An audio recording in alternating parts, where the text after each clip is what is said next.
Students, how are you? कैसे हैं आप सब? आई होप, आशा करती हूँ कि आप सब अच्छी तरह से होंगे और पढ़ाई भी कर रहे होंगे। आज हम हिंदी ग्रामर में यानी हिंदी व्याकरण में पार्ट 2 वर्ण विचार के बारे में पढ़ेंगे। ठीक है, सबसे पहले हम पढ़ेंगे वर्ण किसे कहते हैं। वर्ण किसे कहते हैं? वर्ण किसे कहते हैं बेटा? मुख से निकली ध्वनियों को लिखने के लिए हम जिन चिन्हों का प्रयोग करते हैं उन्हें वर्ण कहते हैं। देखिए, मुख से निकली ध्वनियों को लिखने के लिए निश्चित चिन्ह वर्ण कहलाते हैं। क्या कहलाते हैं? वर्ण कहलाते हैं। कि हम जब बोलते हैं तो हमारे मुंह से जो आवाज यानी जो ध्वनि निकलती है उस ध्वनि को लिखते हैं हम। जब उसको लिखने के लिए हम जिन चिन्ह का प्रयोग करते हैं उन्हें हम वर्ण कहते हैं। क्या कहते हैं? वर्ण कहते हैं। वर्ण से ही बनती है वर्णमाला। क्या बनती है? वर्णमाला। देखो बेटा, जैसे नाम से विदित हो रहा है वर्णमाला यानी कि वर्णों की माला। तो क्या है?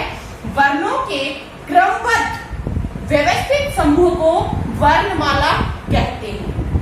कि क्रमबद्ध मतलब एक के बाद एक क्रम में और उसके अच्छी तरह से व्यवस्थित समूह को वर्णमाला कहते हैं। क्या कहते हैं? वर्णमाला कहते हैं। अब देखिए, जैसे इसमें स्वर और व्यंजन सारे इंक्लूड होते हैं, शामिल होते हैं।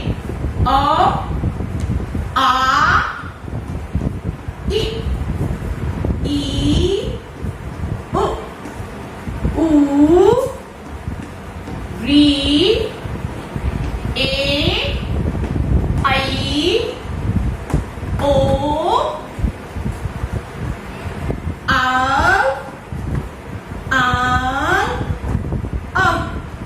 ये हमारे जो स्वर हैं, ये क्या है? हमारे स्वर। ये भी और व्यंजन यानी कि क से य तक, क से य तक हमारे जो व्यंजन है वो भी क्या है? इस वर्णमाला में शामिल है। वो भी क्या है? इस वर्णमाला में शामिल है। उसके बाद में इसी में वर्ण हमने पढ़ा कि वर्ण किसे कहते हैं। तो वर्ण या अक्षर ये दोनों एक ही हैं। चाहे वर्ण कहो चाहे अक्षर, दोनों एक ही हैं, एक दूसरे के समानार्थी हैं। कि वर्ण या अक्षर भाषा की सबसे छोटी इकाई होती है और इसे टुकड़ों में नहीं बांटा जा सकता, यानी कि वर्ण के हम और टुकड़े नहीं कर सकते। वर्ण दो प्रकार के माने जाते हैं। हमने इसको क्या है कि दो प्रकार में बनाया है, स्वर और व्यंजन में। स्वर और व्यंजन में हमारे पास स्वरों की संख्या है 11। कितने स्वर होते हैं हमारे? 11। ए से औ तक, अ से औ तक हमारे स्वर हैं। और व्यंजन कितने हैं? 33। व्यंजन कितने हैं? 33। क से ह तक, क से ह तक। हमने थोड़ी देर पहले मैंने बताया था कि अ से लेकर अंग तक और कै से लेकर ग तक। लेकिन हिंदी व्याकरण में क्या है कि हमने कुछ अक्षर जो है, कुछ वर्ण जो है, वो इनको अलग अलग रूप में भी लिखा है। अब देखिए, मैं बताती हूँ आपको। जैसे हमने वर्ण के प्रकार किए थे वैसे ही हम स्वर के प्रकार करेंगे। स्वर कितने प्रकार के होते हैं? 2 प्रकार के। कितने प्रकार के होते हैं? 2 प्रकार के। कौन कौन से? ह्रस्व स्वर और दीर्घ स्वर। ह्रस्व और दीर्घ। ह्रस्व स्वर, दीर्घ स्वर। ह्रस्व स्वर कौन से होते हैं? कि जिन्हें बोलने में बहुत कम समय लगता है। जिन्हें बोलने में बहुत कम समय लगता है।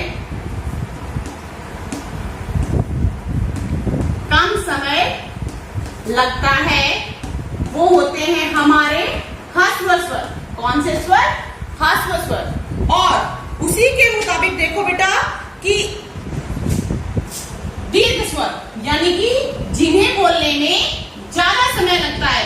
इससे ज्यादा ह्रस्व स्वर की तुलना में ज्यादा लगता हो कि जिन्हें बोलने में ज्यादा समय लगता है वो होते हैं हमारे दीर्घ स्वर।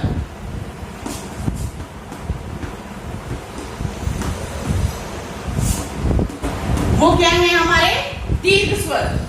ठीक है, अब देखो ह्रस्व स्वर में क्या आता है, ए, छोटा ई, छोटा ऊ और री। कौन कौन से हैं, ए, ई, ऊ, री। देखो जब हम इनका उच्चारण करते हैं तो हमारे मुख से ध्वनि निकलेगी, उसमें ज्यादा टाइम नहीं लगेगा। देखो अ, ई, उ, री, है ना। अब उसी के मुताबिक हम बोलेंगे आ। तो देखिए अ से आ में ज्यादा समय लगाना, ई, ऊ, ए, आई, ओ, औ। यानी कि इन्हें बोलने में ह्रस्व स्वर की तुलना में ज्यादा समय लगा। तो ये क्या है, दीर्घ स्वर। क्या है ये, दीर्घ स्वर। देखिए बच्चों, आज हमने वर्ण विचार पाठ में से वर्ण के बारे में पढ़ा कि वर्ण किसे कहते हैं, वर्णमाला किसे कहते हैं, और वर्ण या अक्षर जिसे हम और टुकड़ों में नहीं बांट सकते। उसी में बताया था कि वर्ण जो है उसे हमने दो भागों में विभक्त किया था, स्वर और व्यंजन में।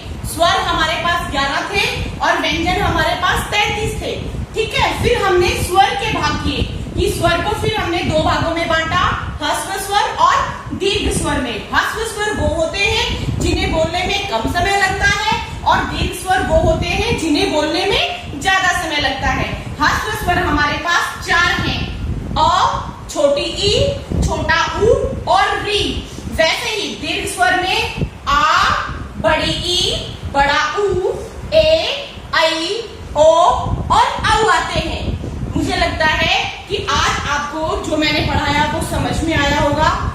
आपको अपने अभ्यास पुस्तिका में से वर्ण के बारे में जो टॉपिक है उसमें वो फिल करना है, यानी भरना है, और पाठ को अच्छी तरह से पढ़कर इसकी परिभाषाएं लर्न करनी है।